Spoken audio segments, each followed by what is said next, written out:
Empezaré preguntando, en este caso a Carlos, ¿no? ¿Hasta qué punto se reutilizan los datos que se abren? Tanto puede ser en general, no hace falta que sea en España, o si quieres te centras en España. Y ¿cuál es tu opinión al respecto? Bueno, muchas gracias. Bueno, la respuesta por mi parte pues es clara, no se utilizan los datos, ¿no? O sea, tú lo has comentado. De hecho, bueno, pues a veces nos movemos en ese flower power que comentas, ¿no? Con unas cifras maravillosas de unos retornos de 40.000 millones de euros, miles de conjuntos de datos abiertos, pero lo cierto es que los reutilizadores o el sector reutilizador es ínfimo, no existe, es inexistente. Bueno, evidentemente pues hay empresas, hay mucho voluntarismo, pero nos pasa algo, O sea, en primer lugar, yo creo que desde mi opinión, no sabemos muy bien qué es el sector reutilizador. O sea, no se entiende muy bien qué es dónde están los focos, ¿no? A veces pensamos que el sector reutilizador, bueno, pues es aquellos que implementan aplicaciones, que está muy bien, por supuesto, y es una de las grandes bondades que tiene el mundo del Open Data, ¿no? Que implementan aplicaciones móviles, como veíamos antes, excelentes visualizaciones que nos ayudan a interpretar y a comprender los datos, pero evidentemente hay muchísimos otros usos que no se están tocando, evidentemente, y me refiero concretamente a cuestiones relativas con, digamos, sectores tradicionales, ¿no? O sea, sectores tradicionales ajenos a la tecnología, sector pues inmobiliario, sector del comercio, sector del turismo, que son evidentemente totalmente ajenos a cuestiones relacionadas con la utilización o la reutilización de datos. Ni saben cómo, ni saben de su existencia, ni nada parecido, ¿no? Esto es un problema, ¿no? O sea, hay una cuestión de falta de sensibilización, o sea, no se sabe muy bien de qué va esto, del Open Data. Nosotros lo podemos entender porque quien más, quien menos está cerca de estas cuestiones, pero hay una inmensa mayoría de gente que no sabe del potencial que tiene esta cuestión, ¿no? O sea, nos falta ir construyendo este sector reutilizador, que puede jugar muchísimos roles, no solamente son implementadores de tecnologías, sino que también son personas que pueden ayudar a hacer comprender el valor de estos datos aplicados a determinados sectores. O sea, yo opto en esta cuestión un poco por la verticalización del tratamiento un poco del sector infomediario, ¿no? O sea, estamos haciendo, y antes lo veíamos en la mesa donde se explicaba un poco las iniciativas de Open Data que se están llevando a cabo en España, pues grandes avances, la aplicación de muy buenas prácticas. Hablábamos antes un poco que se repiten los argumentos del Open Data, pero es que vamos creciendo juntos, Entonces, bueno, es normal que se vayan incorporando buenas prácticas en la construcción y el diseño de estos portales, ¿no? Estamos en un momento, insisto, inicial, ¿no? Pero es un buen momento también para ir planteando o replanteando determinadas cuestiones, ¿no? ¿Para qué sirven los concursos, los hackatones? Todo el mundo tiene un portal, todo el mundo tiene un hackathon. O sea, parece que tenemos que seguir un camino único entre esto, ¿no? Pero es necesario ir replanteando determinadas cuestiones, ¿no? Hablamos en genérico a veces de la colaboración público-privada, pero bueno, no sabemos materializar estas cuestiones, ¿no? Yo creo que uno de los grandes retos ahora mismo es trabajar este aspecto de la reutilización desde un punto de vista no solamente tecnológico, y hay que pensar también que los equipos que desarrollan los portales Open Data son eminentemente tecnológicos, son las áreas de TI quienes están llevando adelante esto, y quizá hay que incorporar otros perfiles también en el modelo organizativo de los promotores del Open Data para trabajar adecuadamente un poco qué está pasando con el sector. Me callo porque somos Gracias. Solo un comentario, lo de los 40.000 millones de potenciales. El año pasado comentaban en Europa que si fuera cierto, estábamos en un debate parecido a este. Nos comentaron, aquí no estaríamos nosotros, estaría el presidente del Parlamento Europeo en persona o incluso alguien superior, ¿no? Claro. Porque es una cifra francamente enorme. Y los CEOs de las grandes empresas, claro. Jaime, la misma pregunta, pero desde el punto de vista, digamos, de tu rol, que es empresario, ¿no? ¿Se reutilizan realmente los datos que se abren? Vamos a ver, yo diría que no se están reutilizando ahora mismo, pero que es una cuestión de tiempos. Por una parte, bueno, esto es un camino de dos fases, ¿no? de ida y vuelta. Hace falta, en una fase 1, que las administraciones públicas abran esos datos, que es una cosa en la que yo creo que se han hecho grandísimos avances en los últimos 3, 4 años. Hace falta que exista el marco legal que regula todo esto, por supuesto. Y solo entonces las empresas y los empresarios y los hackers y los activistas vamos a poder construir aplicaciones y servicios y negocios en torno a esos datos o que consuman esos datos. Sin lo primero no existe lo segundo, así que yo creo que el ciclo es largo, el tiempo es largo y es un futuro que está por ver, ¿no? Hace falta que las empresas perciban la oportunidad, desarrollen sus productos, sus negocios, los pongan en el mercado y luego eso madure. Yo recuerdo una cita que creo que era de Jesús Encinar, el CEO de Idealista.com, que me llamó la atención, y él decía que el ciclo de maduración de los negocios de Internet, y creo que es extrapolable a lo que estamos hablando, porque él se refería más bien a los portales verticales, ¿no? Como el suyo de vivienda, del sector inmobiliario. Él decía que ese ciclo de maduración es más largo de lo que mucha gente se piensa. Eran 6 o incluso 7 años hasta que esas empresas están consolidadas, rentables, etcétera, ¿no? Así que el ciclo, los tiempos son importantes y quizás no hemos llegado todavía a ese punto. Quiero enlazarlo con una cosa que me ha gustado de la transparencia, ¿no? La pregunta de si estamos ante una burbuja en el tema de la reutilización de datos o del open data. Yo creo que, bueno, no es que lo crea, yo tengo por aquí unos datos. Es una pena que no puedo exponerlo con una gráfica, pero voy a tratar de describirlo lo más precisamente posible. Es una gráfica, una explicación que daba, creo que era la consultora Gartner en uno de sus estudios de consultoría, ¿no? Y es una de las múltiples curvas de adopción de una tecnología enfrentando en el eje del tiempo, en el eje horizontal el tiempo y en el eje vertical la visibilidad de la tecnología, ¿no? De la tecnología o de las iniciativas como estas que estamos hablando. Entonces, esa gráfica y ese modelo de adopción de la tecnología o de estas iniciativas estaba planteado incluso con cierta sorna, ¿no? Y me gusta, lo voy a tratar de describir. Decía que había en un momento inicial un cambio tecnológico, un disparador tecnológico que hacía que la visibilidad de esas tecnologías creciera muy rápidamente hasta un pico. Suena mejor en inglés, pero en castellano creo que se traduce como algo así como el pico de inflación de expectativas, ¿no? La burbuja. Inmediatamente después de alcanzar ese pico, la gráfica descendía con la misma velocidad que con la que había subido hasta lo que ellos llamaban el valle de la desilusión. Después había un escalón, ¿no? El escalón del enlightenment, ¿no? Es de los visionarios, ¿no? Y después eso crecía otra vez, no hasta el pico que habíamos dicho antes, sino a un valor intermedio ya constante y que se permanecía en el tiempo, ¿no? Que era donde esas tecnologías o esas iniciativas ya eran productivas y se mantienen así indefinidamente en el tiempo, ¿no? No solamente el Open Data ha pasado por este tipo de curvas, esto es una interpretación mía, pero por ejemplo la movilidad, ¿no? No sé si alguien recuerda lo del WAP, los dispositivos móviles, la prensa, ¿no? Hizo grandes inversiones, grandes esfuerzos en adaptarse a esa tecnología que luego quedó obsoleta allá por el año 97, 98, ¿no?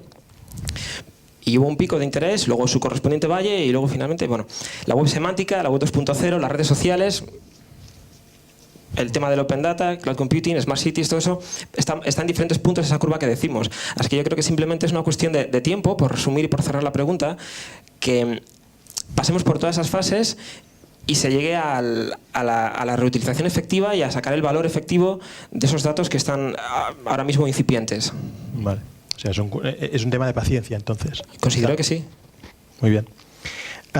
Juan, teniendo en cuenta todo estos, digamos, baja reutilización, ¿hasta qué punto vale la pena abrir los datos? Bueno, pues eso, teniendo en cuenta que apenas se reutilizan. Lo digo desde un punto de vista, te lo pregunto desde el punto de vista de activista, que supongo que ya sé cuál será la respuesta, pero... Bueno, pues, ante todo, agradecer tanto la invitación como la presentación, que ha sido bastante amable. Yo creo que sí merece la pena. A ver, lo primero es que también lo primero que hay que sentar es qué es dato o qué estamos abriendo, ¿vale? Porque en base a eso creo que pivota bastante el por dónde vamos. Por ejemplo, yo un problema que tengo, y además quiero enganchar también esto y ser propositivo, y os hago una propuesta a quienes estáis moviendo portales, estáis luchando, yo siempre digo al otro lado de la trinchera, pero que considero amiga, y es, por ejemplo, estamos obsesionados, y eso, de hecho, a la hora de aplicar métricas, moneda, dinero. Hay más cosas, pero incluso llevándonoslo a la moneda, ¿por qué solo hablamos de información de gestión, de funcionamiento del ayuntamiento? Y, por ejemplo, sobre todo en ayuntamientos grandes, pues Barcelona, Madrid o comunidades autónomas, etcétera, no hablamos de su propiedad industrial. Es decir, yo pienso, por ejemplo, en Sevilla. Se hizo en la Expo una inversión en infraestructura brutal. Tenemos allí nuestro puente de Calatrava, nuestro Paquito, en fin, toda la historia, ¿no? Y ahora queremos reformar el puerto porque, venga, pienso yo, oye, ¿y si esos mapas, esos planos, esa información industrial que ya tenemos, que hemos pagado, que es de todo, se suelta y se pone a disposición de todos estos alumnos de ingeniería que tenemos? No va a salir de ahí. O sea, mínimo tendremos mejores puentes, o por lo menos más bonitos. ¿Vale? Y no nos cuesta nada. ¿Por qué no? O sea, por ejemplo, comentó María José, María Jesús, perdón, que Zaragoza, que ellos incluyen la cláusula Open Data, ¿no? Pues incluyamos también la cláusula de que, oye, si tú quieres desarrollar una infraestructura para una administración pública, la propiedad va a tener que ser libre. Y lo primero ya pensando en lo local, ¿no? O sea, en eso, ¿no? En Sevilla, pues, por ejemplo, para la Universidad de Sevilla y demás. Pero luego además pensando, o sea, vamos a ponernos perversos. O sea, es también una forma de colonialismo cultural, ¿no? O sea, de crear hegemonía, ¿no? O sea, si al final en Harvard acaban estudiando los planos de puentes que publicamos los españoles, pues hombre, con algo de España se quedarán, aparte de otras cosas que últimamente suenan, ¿no? Oye, ya que además esto de la marca España últimamente está... Entonces, en ese sentido, y sobre todo pensando y siendo estratégico en qué liberamos, que además yo estoy de acuerdo, no, se supone que los activistas son muchos derechos y nada de costes, no, yo estoy de acuerdo en que es verdad, liberar tiene un coste, entonces hay que pensar qué liberamos. Bueno, pues precisamente, de hecho, tenemos cosas más baratas quizás a lo mejor que otras cosas que estamos liberando y que de hecho pueden tener impactos mucho mayores, porque además de eso, últimamente tenemos un montón de universitarios con tiempo, ¿vale? Entonces, bueno, yo qué sé, verás tú, en el peor de los casos nos vamos a sentir muy orgullosos de la gente que haga los puentes en Dubái, en Alemania, ahondemos por ahí, ¿vale? Luego, a mí me gusta mucho la etimología de idiota, y voy a intentar resumir que me como el tiempo. Idiota en griego significa un individuo egoísta, privado, que no se preocupa de los asuntos públicos, ¿vale? Eso podríamos traer por qué ha evolucionado a donde ha evolucionado y hemos perdido ahí el contenido, pero bueno, cosas así. Entonces, por no ser idiota, o sea, simplemente el poder tener una trazabilidad y demás, ¿no? Peter Drucker, ¿no?, decía aquello de que aquello que no se mide no se controla. Bueno, pues dejar el histórico ahí, por lo menos para darle trabajo a los paleontólogos del futuro. ¿Vale? Entonces eso. Y con respecto a si esto genera y tal, el miedo de la burbuja yo también lo tengo, ¿no? Porque yo, sobre todo, más, pues eso, como vengo del software libre, yo recuerdo aquí las distribuciones de Linux de cada vecindario, ¿no? Y ahí nos dejamos unos buenos dineros para luego, de hecho, aportar muy poco a la comunidad. Cosa que, por ejemplo, yo sí veo diferente con Open Data, ¿vale? Y de hecho creo que no es exactamente el mismo caso que con WAP o demás, donde sí es una tecnología pero se sustituye por otra. Entonces luego el cambio. Aquí estamos hablando de un paradigma. O sea, no se me ocurre que pueda venir a sustituir a Open Data. O sea, está Linked Data, pero que es Open Data. O sea, al final ponemos de lo mismo. Entonces, estando de acuerdo con los términos de tu reflexión, quizá no es exactamente aplicable. Entonces, bueno, yo no sé, yo por ejemplo, yo digo, de opciones, o sea, de acciones mismas que yo conocía, ¿no? Nosotros hace ya 2 años lanzamos OP Euribor, ¿no? Descubrimos manipulación en el cálculo del Euribor y empezamos a dar la lata. No nos creía nadie, todo el mundo demás, si el Euribor está hasta abajo, ¿por qué lo denunciáis, tal, no sé qué? Bueno, empezamos a spamear y oye, pues la FSA, ¿no?, la Financial Services Agency, ha puesto ya casi 1.000 millones de euros en multas, el gobierno americano está estudiando 50.000, el gobierno canadiense ha puesto multas, el gobierno japonés está... Entonces, efectivamente, esto es una cuestión de tiempo. Porque además en este caso, efectivamente, ahora mismo nos movemos en cosas que requieren de hackers. O sea, por ejemplo, en Open Creative el hashtag que utilizamos es We Need More Hackers. Entonces está al alcance de poca gente. Y aquí viene mi segunda propuesta. Dado que efectivamente este problema de que no se está reutilizando lo tiene todo el mundo, empresas como el resto de administraciones públicas. Yo, por ejemplo, la primera vez que scrapeé algo lo hice cuando me sacaron el plugin de Firefox que me permitía hacerlo visualmente. Soy así de flojo. Pero oye, ya entonces ya vi como tenía colegas periodistas que empezaron a scrapear. O sea, y además eso, tal y como aprendieron el concepto de scrapear, ya estaban scrapeando. ¿Por qué no juntáis, al principio en plan thin hole, yo lo de los tanques lo dejo un poquillo fuera, y dais herramientas que faciliten esa reutilización? O sea, empezáis a crear framework y demás. Os va a salir más barato además si os unís y demás. Y además, lo bueno es que esto se está moviendo a nivel internacional. O sea, no pensemos además solo aquí. Creo que es algo sencillito y con eso ya, de hecho, me callo. Muy bien. Para quien no lo sepa, scrapear es entrar en el código de las páginas web para pillar los datos. Requiere un cierto nivel técnico o no, o voluntad y perseverancia. Pues la misma pregunta te la hago a ti, Xavier. ¿Hasta qué punto vale la pena abrir los datos, en este caso públicos, teniendo en cuenta pues, que los presupuestos públicos, ya no hace falta decir que son ínfimos y bajando, y además que igual la gente, bueno, igual no, la gente no pide una apertura de datos, la gente quiere una escuela nueva o una calle nueva o asfaltar, o no hay una presión popular detrás. Bueno, ante todo, yo ahora tengo dos marrones. Uno, ir detrás de Juan, con lo cual voy a ser el aburrido de la ponencia. Y otro, que bueno, ellos pueden decir lo que quieren, pero mañana van a estar fuera y yo mañana tengo que volver a trabajar. Con lo cual, cualquier cosa que diga seguramente va a ser usado en contra mía.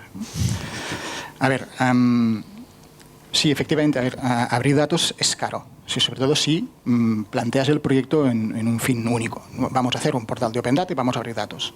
Si te lo planteas desde este punto de vista, pues sí, vale un dinero y como bien dices, pues los presupuestos están cada vez más complicados. No es un proyecto que se inicie un día, acabe otro y ya está, ya lo hemos hecho, sino que es, si te pones a abrir datos, significa que tienes que comprometerte a lo que significa abrir datos. Con lo cual, pues oye, pues si yo estoy actualizando constantemente estos datos, pues tengo que cumplirlo. Si digo que una vez al mes, tal día, tal hora, voy a actualizar ese set de datos, pues tengo que cumplirlo. Y eso significa también un dinero detrás para poder invertir y que esos procesos pues se hagan, ¿no? Pero el hecho de que eso sea caro es una excusa para decidir que no lo vas a hacer. El problema que tenemos es que las administraciones públicas somos unos grandes dinosaurios, que nos cuesta cambiar un montón, pero un montón. Y estamos ante una oportunidad de cambiar. ¿Es caro? Sí, pero si ya piensas, cuando nace una idea, nace un servicio, ya piensas que ahí pueden haber datos que pueden ser reutilizados y que los tienes que publicar, si ya lo haces de inicio, eso no es más coste. Lo que es más coste es cuando ya tienes todo el embolado montado y luego dices, y ahora quiero abrir los datos. Esto sí que es coste. Con lo cual, para mí, significa que estamos ante una oportunidad de cambio de modelo y de forma de funcionar. Y esto lo tenemos que asumir todos y poco a poco. Es verdad que de inicio pues esos cambios no los haces de un día para otro, y sí, es verdad, inicias un proyecto y ese proyecto pues significa pues que tienes que poner unos recursos, pero el reto es que esos recursos pues no los tengas que poner específicamente para abrir datos, sino que tú ya pues utilizando y aprovechando tus procesos de cambio, de digitalización, de renovación tecnológica, de creación de un nuevo servicio, pues ya pienses que pues de ahí van a salir datos y que esos datos pues seguramente pueden tener una utilidad. Pensar qué utilidad van a tener también. Abrir datos por abrir datos es una tontería. Hay muchos datos que seguramente no hay una demanda detrás. Con lo cual, pues intentar ser racional en este sentido. Vale, o sea, si te entiendo bien, entiendo que es integrarlo en el resto de políticas, en este caso del ayuntamiento, y vendría a ser, como antes lo comentaba Karma, del privacy by design, sería como un open by design, ¿no? O sea, tenerlo ya integrado desde el inicio. Esto lo vamos a... Sí, vamos a patentarlo. De hecho, ya lo he patentado ahora aquí. En mi papel lo he patentado. Vale. Si alguien del público quiere hablar, que levante la mano, eso primero. Y segundo, conozco mucha gente del público. Yo sé, estoy amenazando, ¿eh? Jaime, como empresario, reutilizador, ¿qué datos te gustaría que estuvieran abiertos? Lo de empresario pues suena fatal, ¿eh? Bueno, empresario en el buen sentido. Oye, yo también soy empresario, o sea. Vale.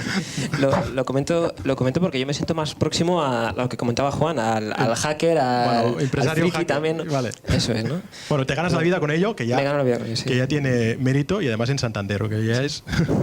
tiene más mérito aún. ¿Qué datos me gustaría que se abrieran? Bueno, puedo responder de dos maneras. Como empresario y como ciudadano. Como empresario, bueno, se han abierto muchísimas cosas que son muy interesantes y además de diferentes ámbitos geográficos, estatal, local, autonómico, de diferentes temáticas. O sea, hay muchísimos catálogos de datos, eso es ingente, ¿no? Y además en relativamente poco tiempo, con diferentes grados de calidad, etcétera. Pero bueno, eso es normal.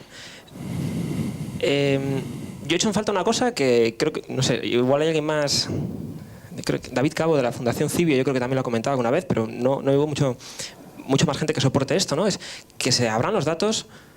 Esto igual es polémico. Lo del registro mercantil, los datos de los registros mercantiles. Hay una inercia ahí histórica tremenda con los registradores mercantiles y al final se dan situaciones kafkianas.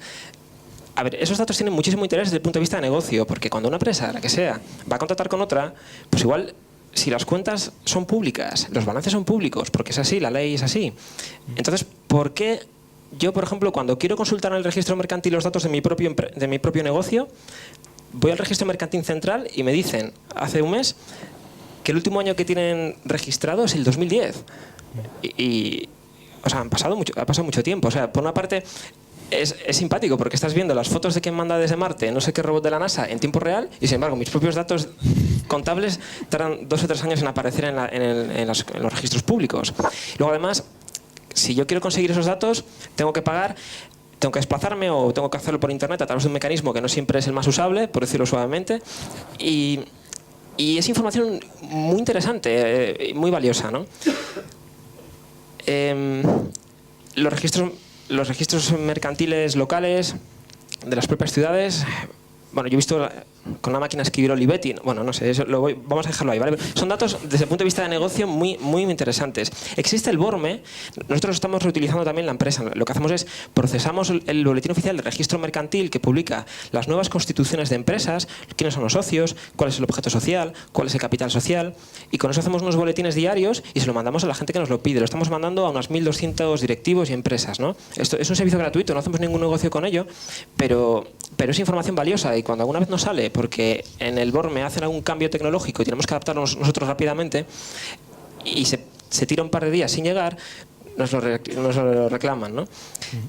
El BORME también publica las empresas que están en situación concursal, y en los tiempos que corren pues es interesante. El que tiene un negocio y trata con clientes, con empresas de diferentes sectores, diferentes tamaños, esos datos, yo sinceramente es que no comprendo cómo están tan perdidos y olvidados, ¿no?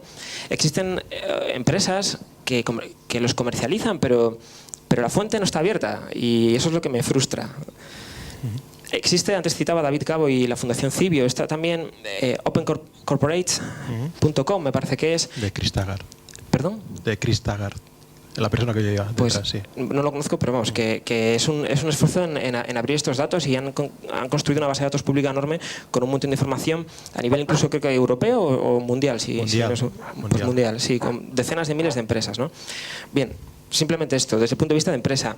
Desde el punto de vista ciudadano, a mí no me interesa tanto como ciudadano la apertura de datos del sector público estatal.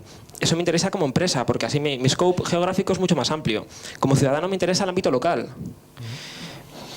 Antes hablábamos de las agendas municipales, ¿no? Eso es muy interesante. En Santander creo que están haciéndolo, si es que no está hecho ya. Yo hablo de Santander porque es mi ciudad, ¿de acuerdo? Sería muy bonito que estuvieran federadas y que existiera un formato que probablemente ya exista para presentar toda esa información de las agendas culturales, profesionales, de actos, etcétera, de eventos de las ciudades, en un formato que yo pudiera consumirlo con un agregador o con una herramienta la que yo quisiera, ¿no? herramientas datasets de tráfico y aparcamiento. En mi ciudad existen muchas cámaras, como en todas, ¿no? Cámaras de videovigilancia del tráfico que son accesibles. Las webcams de tráfico están publicadas en la web del ayuntamiento. No sé quién se conectará para verlo en tiempo real. Realmente entiendo que poca gente. Y el otro día, hablando con una empresa, también pequeña, una startup tecnológica en mi ciudad, en Santander, esta gente había desarrollado un software de visión artificial que sobre una cámara de vídeo era capaz de hacer un aforado de vehículos. Es decir, decirte cuál es el tráfico rodado que circula por una determinada vía o por un determinado carril a partir del input de una videocámara de tráfico. Entonces, si se juntan esas dos cosas y a mí el ayuntamiento me dice en tiempo real el tráfico que hay en las ciudades, en las calles, en las avenidas, en las arterias, yo antes de salir de casa puedo definir mi itinerario, ¿no? Por ejemplo, es una idea. Datos de cartografía, de callejeros, bueno, es cierto que se están haciendo ya y se han abierto ya muchas cosas, pero bueno, yo insisto en esto porque es lo que a mí personalmente como ciudadano me parece más interesante. Muy bien. Bueno, dos comentarios del registro mercantil que comentabas ahora. El año pasado estuvimos en San Sebastián, diferente colectivo de Open Data en España, y precisamente el conjunto de datos que más se pidió abrir fue el registro mercantil. Me alegro. O sea, coincidimos, ¿no? Y el otro comentario que has hablado ahora es la necesidad de homogeneizar. Es una de las cosas que hay que hacer, porque ahora más que tener muchos portales Open Data, que es así, tenemos muchos portales Open Data en Europa y en España, pero lo que tenemos son silos Open Data, porque cada uno ha abierto a su manera. Y después, claro, si alguien hace una aplicación utilizando los datos abiertos del tráfico de Barcelona, por decir algo, no sé, ya habrá alguna otra ciudad que también tiene tráfico, o comunidad autónoma, Euskadi, por ejemplo, tiene tráfico, y ya no es el mismo formato, con lo cual la aplicación ya no lo funcionará.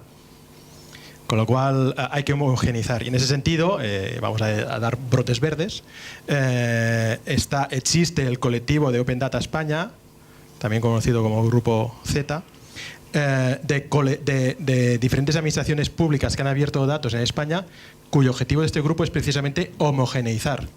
Homogeneizar, ponernos de acuerdo de, bueno, pues si yo abro el tráfico de una manera, pues tú lo abres igual. O nos ponemos de acuerdo. Juan, la misma pregunta, pero desde el lado más de activista, ¿no? Que en el fondo un poco también la ha respondido él, ¿no? De ¿qué datos te gustarían que estuvieran abiertos? Yo ahí, además por tener un poco de polémica, a mí como ciudadano sí hay algunas cosas que sí me interesan, ¿no? Y especialmente en estos tiempos, ¿no? Es decir, por ejemplo, yo el único estudio que conozco serio sobre qué SICAV hay en España lo hizo el colectivo Manuela, o sea, Ciudadanos. Me parece vergonzoso. Pero es que es más, es que aquí nos llenamos la boca con la SICAV. Las SICAV son el chocolate del loro. O sea, ya me gustaría a mí que grandes fortunas y empresas tributaran por SICAV. En España tenemos otros dos mecanismos muchísimo más divertidos, como son las ETVs, entidades de tenencia de valores extranjeros, y estamos casi estrenando las SOCIMIs, sociedades de inversión inmobiliaria. Con una ETV, ExxonMobil, mayor multinacional del mundo, en 2009 en España obtuvo beneficios por 5.333 millones de euros. Un poco más de lo que cobramos por aquí, al menos yo. ¿Sabéis a cuánto le salió la declaración? A menos 1,5 millones de euros. Generó un crédito fiscal por menos 1,5. Claro, así hay que recortar y no hay otra alternativa. Nos ha fastidiado. De hecho, si nos miramos el IBEX 35, nos da que la media, y aquí tiro de José María Gay de Líbana, la media de cotización es del 5%. Pero si no recuerdo mal, por ejemplo, Acerinox había cotizado este último año al menos 10%, que también es un poquito más. Es más, yo he estado trabajando de becario por 400 y pico euros y yo cotizaba el 2, macho. O sea, luego encima que me llamen etarra, antisistema, antipatriota, dices tú, joder, pues entonces esta gente ¿qué son? Entonces a mí esos datos sí me interesan, o sea, vamos, para muchos casos, ¿no? Evidentemente sin quitar de mérito de lo que tú has dicho de tráfico, obviamente. Pero quizá ahora mismo la urgencia me da más, sobre todo eso, porque cada vez hay menos gente usando el coche, ¿no? Ahí de todas maneras, o sea, de hecho es más, ahora me voy a poner ya más serio. Es que realmente tenemos o sea, dentro de los múltiples problemas que nos da la clase dirigente, y aquí no solo meto a políticos, porque, en fin, es que creo que nos seguimos moviendo en el paradigma, digo, hablando de cómo gestionar crisis, en que esto lo podemos hacer como en el 29, ¿no? Es decir, que la gente, digamos, la capacidad que tiene la máxima es de suicidarse. No, lo estamos viendo con los desahucios y demás, y la rapidez que se le está dando por solucionar el problema, ¿no?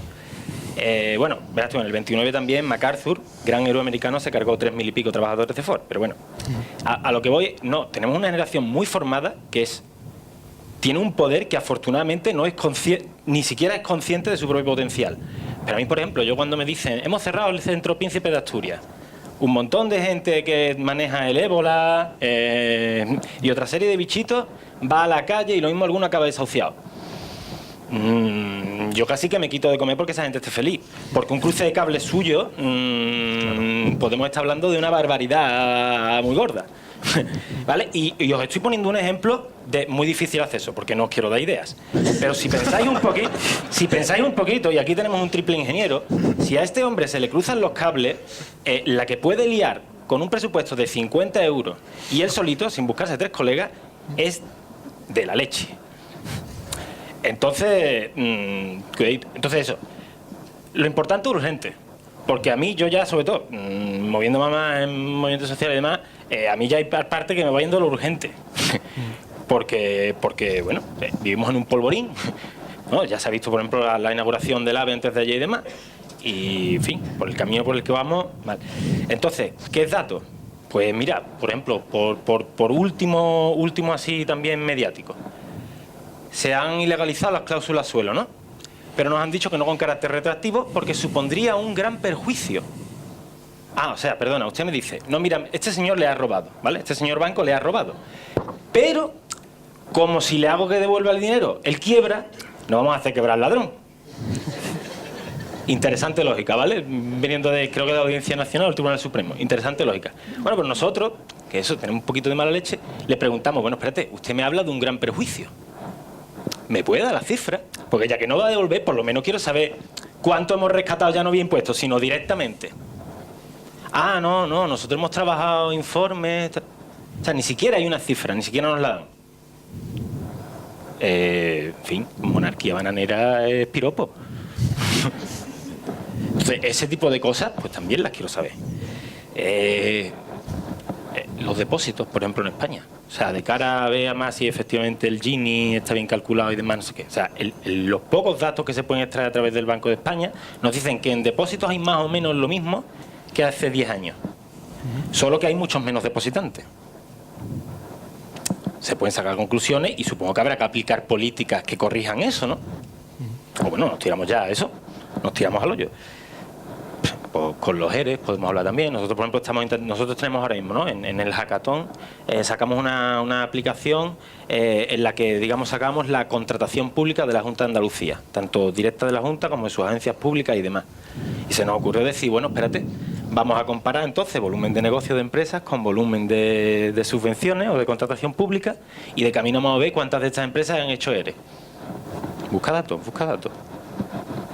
Sí, pues esas cosas me gustarían, porque más que nada que eso, o sea, Gramsci decía, el viejo mundo no acaba de morir, el nuevo no acaba de nacer, y en esos claroscuros es donde nacen los monstruos.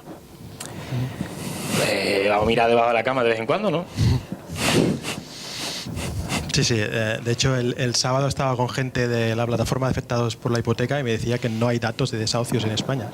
Hay una pregunta. Vale. Y solo un inciso. Lo que comentabas ahora es súper importante, el tema de que en España tenemos la forma de actuar, de decir titulares, vamos a renovar esto, vamos a hacer esto, y esto es, pues lo que dices tú, ¿no? Es el país de los montones y los pelines. Pero ¿cuándo es un montón y cuándo es un pelín? O sea, datos que justifiquen y que después, cuando se haga una acción, la que sea, cuando acabe esa acción, corroborar si realmente tenía este beneficio, lo que fuera, social o no social. De hecho, ayer leí un tuit que me pareció, quiero decirte, o sea, el país escenificado.